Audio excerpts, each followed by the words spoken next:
St. Paul, in the letter to the Colossians, speaks about being rooted and built up in Christ.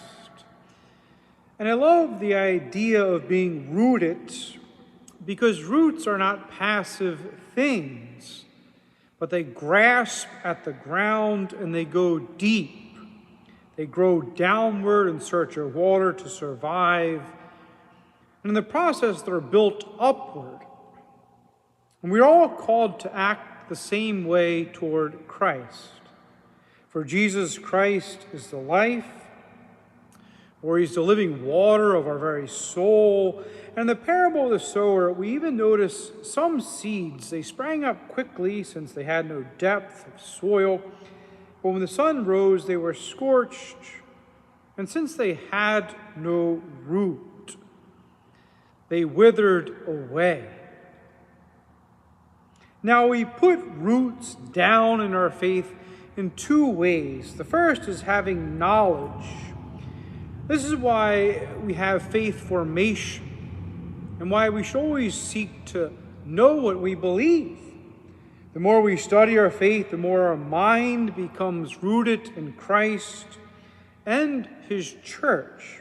For example, the early church fathers interpreted the blood and water that flowed from the side of Christ as crucifixion as symbols of the Eucharist and baptism, two of the most essential things for salvation. For these two sacraments are the foundation of the church, and how we really experience God's saving power begin and continue to take root in our lives. For it was from the crucifixion and the words of Christ where the sacraments begin to take their form, and how they receive their sanctifying power for our salvation in the church, not from some man-made tradition or empty philosophy, but from Christ himself. The second way is forming holy and religious habits of prayer in our lives. Where, like Jesus, we take time to go and pray alone with God.